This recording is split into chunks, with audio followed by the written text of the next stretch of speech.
Suddenly একটা patient, যে পেশেন্টটা ম্যালনারিশ ছিল কিংবা যে পেশেন্টটা অনস্টারভেশন ছিল, সাডেনলি আমরা পেশেন্টটাকে ফিড করার চেষ্টা করলাম এবং ফিডিংটা বেশি হয়ে গেল সামহাউ। আরবিসিগুলোর ডিস্ট্রাকশন হয়, ইন্ট্রাভাস্কুলার হিমোলাইসিস অনেক বেশি হয় এবং তখন এই কন্ডিশনটাকে পারক্সিজমাল নকচার্নাল হিমোগ্লোবিনিউরিয়া হয় এবং আর্লি মর্নিংয়ে দেখা যায় যে রেড ইউরিন পাস হয়।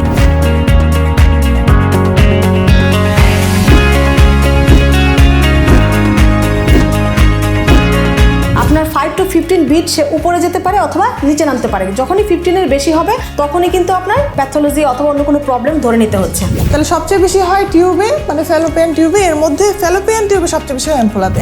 তিনটা অপশনই বলতে পারে, কিন্তু তিনটা অপশনকে আমি কিভাবে ডিফারেন্সিয়েট করব, দিস ইজ মোর ইম্পর্ট্যান্ট।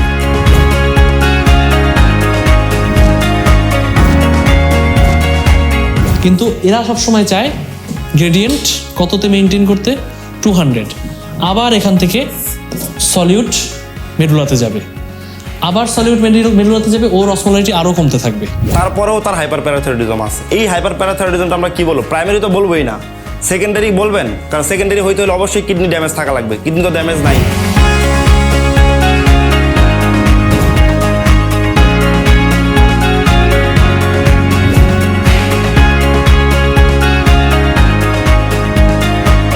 যদি কোনো পেশেন্টের এজ 20 ইয়ার্সের নিচে হয় তখন এক ধরনের কন্ট্রাসেপশন দিব, আর যদি 20 ইয়ার্সের বেশি হয় তখন তাকে আরেক ধরনের কন্ট্রাসেপশন দিব।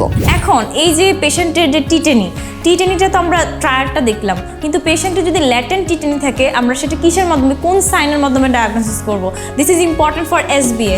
After taking history and examination, your differential diagnosis will be short. First of all, we need to calculate what is the absolute risk in control group. That is Salmonella, Shigella, Klebsiella, Brucella, E. coli, Pseudomonas and so on, but not the McDonald's.